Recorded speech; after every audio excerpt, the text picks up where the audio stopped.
organic, unpredictable, unknown, lovely, beautiful, a sense of fulfillment. This is part of the pleasures of life and not the chores of life.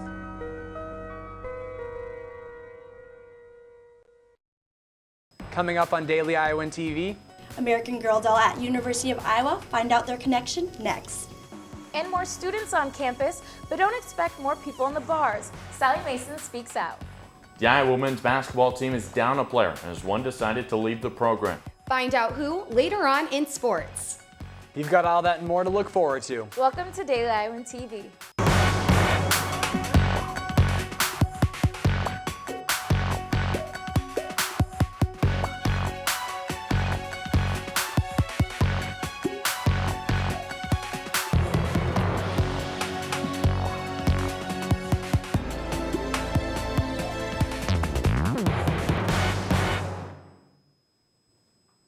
Thanks for joining us. I'm Cole Johnson. And I'm Selena Carr.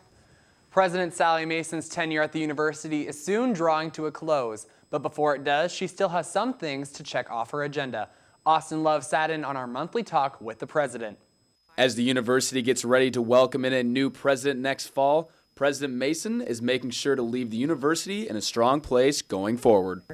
Our admissions numbers are really, really strong right now. And up in applications in virtually every category, whether it's Iowa residents, non-resident students like our students from Chicago and Illinois and elsewhere. Next year, Mason is expecting a big jump in freshmen.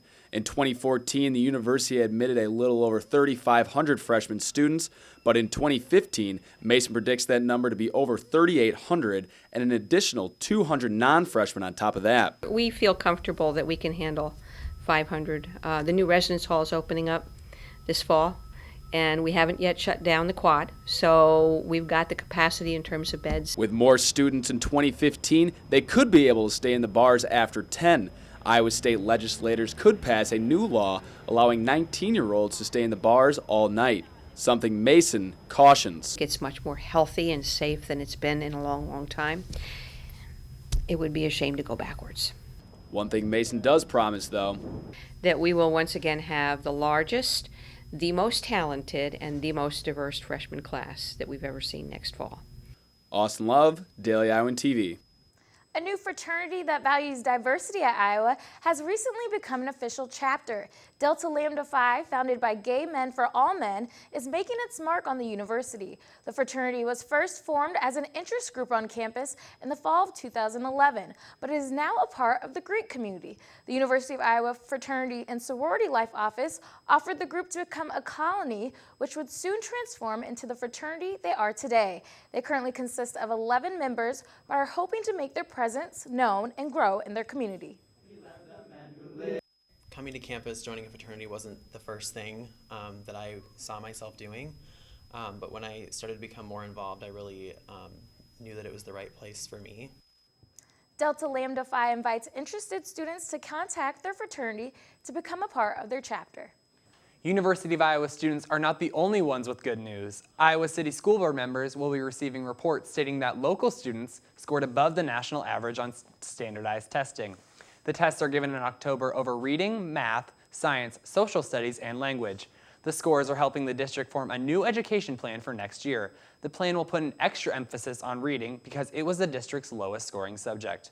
As a result of these scores, the Iowa City School District will receive more federal funding. Some university students may be on the lookout for a career after graduation, but the national doll company, American Girl, encourages young girls to go after their dreams early. Reporter Michelle Nago found out how the University of Iowa is assisting in that campaign. My daughter asks, "Mom, can I play with your doll?" Don Bullis's answer to the 6-year-old? Of course you can. Since December of 2013, the director of the Jacobson Institute for Youth Entrepreneurship has worked with the National American Doll retailer in creating a backstory for their 2015 Girl of the Year. This is Grace Thomas. She is a 9-year-old girl who starts and runs a business after taking a trip to Paris. They needed to have someone who would consult with them on the 3-book series. So the girl, as she developed her business, was really going about it in a way that you really would. In the books, Grace is inspired by the French pastries in Paris, so she decides to start a baking business with the help of 2 friends. This is where Bullis's expertise became critical. There are different laws at the state and federal and the municipal level that have to be taken into consideration. But it's not the laws that Bullis wants her daughter and other young girls to learn from Grace. It's this. If you have something that you love to do and that you're passionate about, that you should just go for it. And that it doesn't matter if you're 9 or if you're older than that. Reporting from the Jacobson Institute, Michelle Nago, Daily Iowan TV.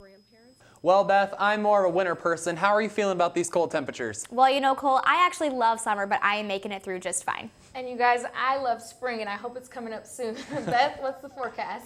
We actually have some snow in our future, unfortunately. The temperatures may just seem like a burden for us to walk to class in, but in some areas of the country, this winter weather is life-threatening. 23 deaths occurred this past week due to winter weather conditions, with most occurring in Tennessee. Wind chill is reaching 40 below in some areas of the country, and as most of us has felt, that wind chill is also affecting us. Hypothermia can occur within just 30 minutes of being outside in these temperatures. For your safety, dress accordingly for these conditions. Tomorrow, we thankfully see temperatures start to rise, reaching 37 degrees. In the morning, we see temperatures much higher than they have been in the high teens to low 20s. In the afternoon, temperatures continue to rise, reaching the 30s. And into the evening, temperatures drop back down into those low 20s and high teens. The wind chill will be strong, with it reaching 20 to 30 miles per hour. And for the rest of the week, temperatures stay fairly chilly in the teens. Saturday, we'll be seeing snow showers resulting in a possible 3 to 5 inches. That snow will continue on into Sunday. And that's all I have for you guys in the weather studio. Back to you at the desk.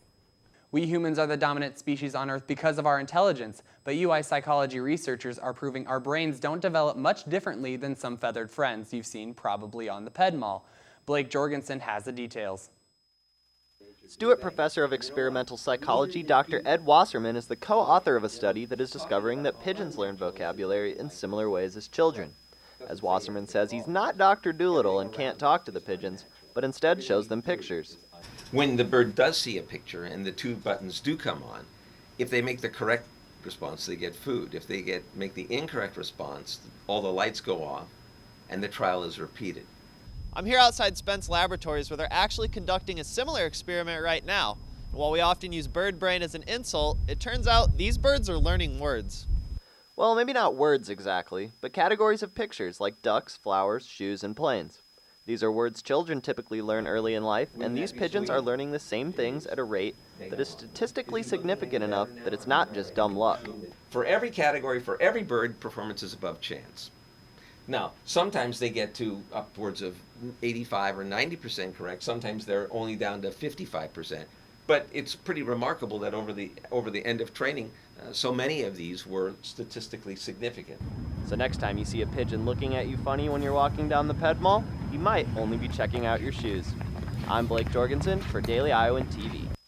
Chicago O'Hare's International Airport tarmac welcomes another winged creature as the Chicago Department of Aviation moves forward in their Green Initiative, providing space for 75 beehives on the grounds of the airport. Sweet Beginnings, a nonprofit organization, provides jobs to recently released inmates to tend to the beehives, which each house 70,000 bees.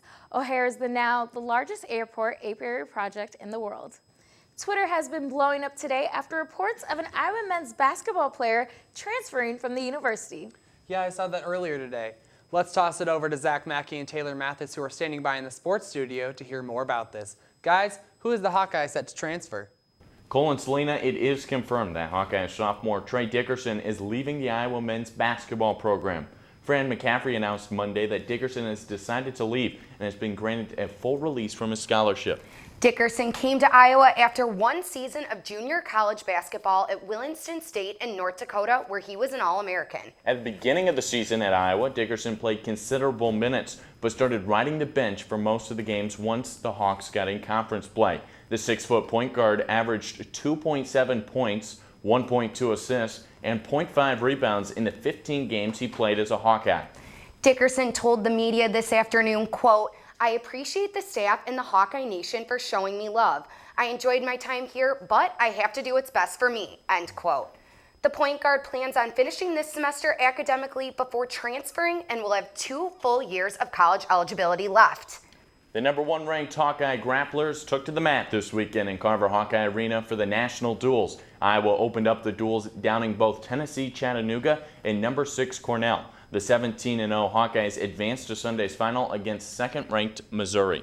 Daily Iowan TV reporter Whitney Blakemore was mat-side for this duel that lived up to the hype and then some. From the very first match, it was apparent this duel was going to be the toughest one yet for the Hawkeyes, as every wrestler had to battle for their win on Sunday afternoon. Missouri opened up the duel with a 5-4 overtime win for Allen Waters over Thomas Gilman, after Gilman was called for an illegal slam and Waters was called for an unsportsmanlike conduct. That match was enough to rile up the two teams and fans. This dispute was just the beginning for a rather heated duel. The Tigers continued to strike first throughout the entire day, capturing 4 of the first 5 bouts. Brandon Sorensen's 14-match win streak came to an end due to riding time, and that only Hawkeye win came from Corey Clark in a 7-2 decision at 133. Needless to say, the Missouri wrestlers were aggressive as they scored first in 7 of the 10 matches and did not allow any Hawkeye to score offensively in the first period until heavyweight. You know, you always go forward. And I'll tell you, this stings. It stings, but you gotta keep walking. After a 12-3 lead, Nick Moore and Mike Evans closed the gap with wins at 165 and 174 respectively. But Missouri took the last true swing match at 184 when former high school teammate and friend Willie Miklas defeated Iowa's Alex Meyer 6-5. Meyer was up 4-3 going into the third and was able to get an escape to make it 5-3. But then Miklas scored a takedown on a review call with just 45 seconds left in the third and got a riding point to take the win. It's not the end of the year. It's not the end of the season. There's another next competition, so you got to focus on that. The Tigers rode tough, racking up 5 points to riding time. Nathan Burak lost by a riding time point as well at 197, clinching the duel for Missouri and handing Iowa their first loss of the season. Whitney Blakemore, Daily Iowan, TV Sports. The Hawkeyes lost to Missouri 12-18. Wrestling wasn't the only Hawkeye sport in action over the weekend. Taylor? Yeah, don't we toss it over to Jordan Maloney for the rest of the Whip Around crew for the updates on other Hawkeye athletics. Jordan? Season underway, the Hawkeyes are heating up with a 4-game winning streak, putting their record at 4-1. The team started off the weekend with a 3-1 victory over Arkansas Little Rock. Before heading home, they took on Missouri State, where junior Tyler Payton had a game-winning RBI single. The team hopes to continue their success as they head to North Carolina to take on Cincinnati on Friday. Now I'll send it over to Erin Gallagher with more on women's swimming. Thanks, Jordan. It was a record-breaking weekend for the Iowa women's swimming team as they raced to personal bests in 10 separate events at the Big Ten Championships. The team was led by senior Becky Staunton, who won the title in the 1650 freestyle with a time of 15:57. Staunton's title makes her the first Hawkeye to be crowned champion since 2001. After leaving Columbus with an 8th place finish, the team gets to compete once again against their tough conference as they host the Big Ten Long Course Invitational on March 1st right here in Iowa City. Now I'll hand it over to Austin to catch you up with Hawkeye Softball. Thanks, Aaron. This weekend was a tough one for the Iowa softball team as they traveled to Lafayette, Louisiana. The team dropped all 4 of their games, 2 of which were by 1 run. The team looks to improve on this 3-10 overall record as they travel to Orlando for the UCF Doubletree Radisson Invitational this weekend. That'll do it for this week's edition of the Monday Evening Whip Around. Thanks, guys, and back to you in the studio. Thanks, Austin, and that's it for us. Cole and Selena, back to you. Thanks for that update, guys. Well, for our final story tonight, the Hawkeye State got some recognition among all the stars and film execs at last night's Academy Awards. Disney animator Don Hall, who's an Iowa native and a UI graduate, won an Oscar for his work on the Disney film Big Hero 6. Hall co-directed the film, which beat out the favorite How to Train Your Dragon 2 in the Best Animated Feature category. Hall has said in interviews that his Iowa roots helped shape a few aspects of the film, which has so far grossed over $500 million at box offices worldwide. That is all we have tonight on Daily Iowan TV, but be sure to check us out anytime online at dailyiowan.com. I'm Cole Johnson. And I'm Selena Carr. Thanks for watching. We'll see you tomorrow, same place and time. Have a great night.